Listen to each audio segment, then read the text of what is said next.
People make the claim, especially in the modern world, that life is intrinsically meaningless, and that's usually a rationalist claim.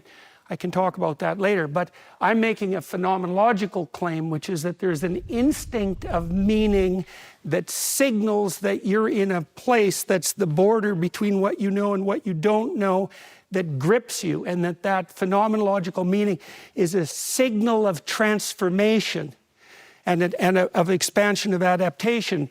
And in consequence, it's not something that should be eradicable by a kind of brainless nihilism. It's actually the deepest signal you have that you're in the place that you should be if you're transforming into the next best version of yourself.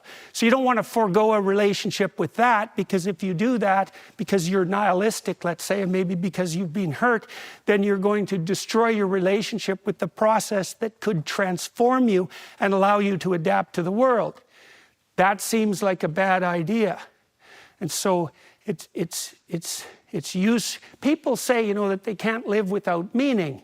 And that's a very strange thing to say if you think about meaning as something that's only abstracted or metaphysical. But if you understand that meaning is actually a manifestation of the instinct that signals optimal learning or optimal transformation, then you can understand why you might die without meaning, because in some sense, if you're static, you're not living.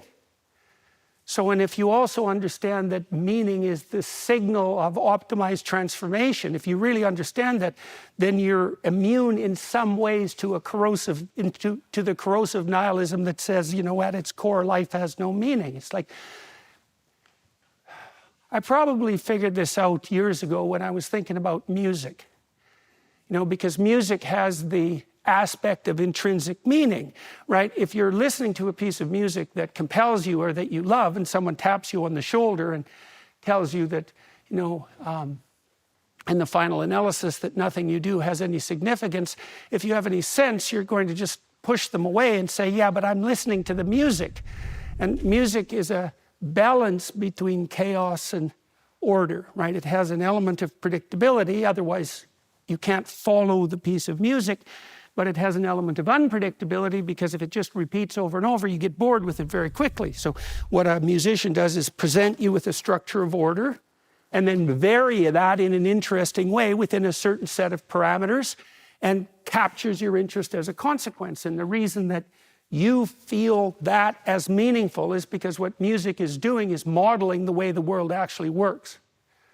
Right? And that's also extremely useful to know. You know, you hear that music is a non-representational art, but that's actually not true. It's the most representational art, because it specifies most precisely that the world is made out of order and chaos, and that meaning is the appropriate balance between the two. And so I would say, if you're conducting your life properly, so to speak, it'll have a musical element. It'll have that same kind of meaning, and that things will fall into place in a relatively musical manner.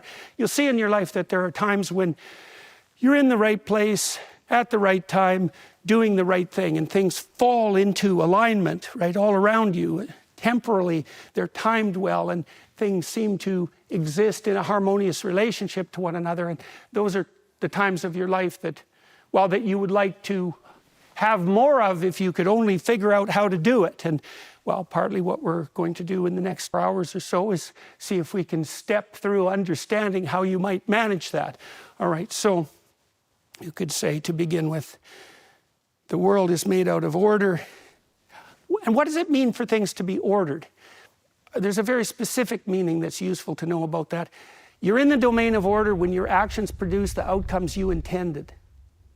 Okay, so that's really what it means to understand something. If what you're doing produces the results that you desire, then you're somewhere you understand. You know, if you're out with your friends, hypothetically, you're there to have a good time. If you're in a conversation with them and the conversation is flowing smoothly, everyone's happy and laughing, then your emotions signal to you that the territory defined by you and your friends and your interaction is familiar and comfortable and promising. It's the same thing if you have a meal with your family and it's going well. Now, you know, maybe you have a meal with your family at a vacation and someone throws something, you know, untoward on the table, which often happens in family gatherings, some unresolved issue. right, comes up for one reason or another, like it might habitually. That's the emergence of unexplored territory into the domain of what's predictable and positive, right? And that produces all sorts of emotional reactions, often negative, especially if it happens involuntarily, right? So that's another way of starting to understand what it means to see the world in this way. So you have what you understand, which is the domain that you inhabit when your patterns of attention and action are producing the desired outcome, and you have the domain of the unexpected, and then you have the border between them as well. Okay, so that's a good way of conceptualizing the world as such. And my proposition was that you experience the positive meaning that lightens up your life when you're standing on the border between order and chaos. That's the border of optimized transformation. Because you might say you're best situated when you're firmly in the domain of what you understand. That's what people think when they pursue security. But the problem with security is that it has no element of transformation. And so you don't only want to be where things are going the way you want them to go. You want to be where things are going the way you want them to go, but where you're changing and things are changing so that they can get better, right? So it's an edge. You're not in the domain of the predictable. You have one foot in the domain of the predictable and another foot in the domain of the unknown, so that you can make more of yourself while you're sufficiently safe.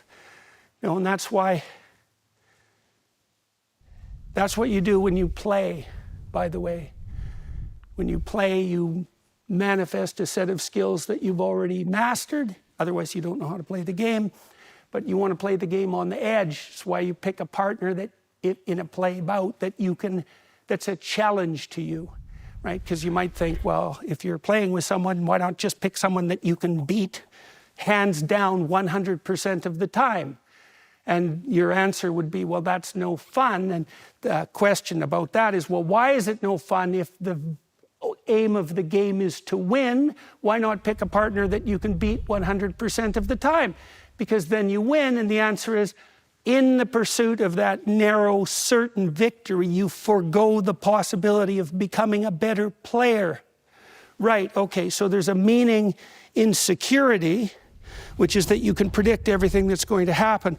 And there's a meaning in the unknown, which is that you're put off your, what would you say, you're thrown off your feet and you're surprised and threatened and anxious.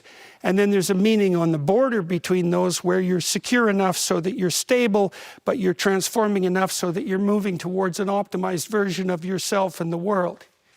Okay, so what we're going to do is to detail out the processes by which you develop the vision that enables you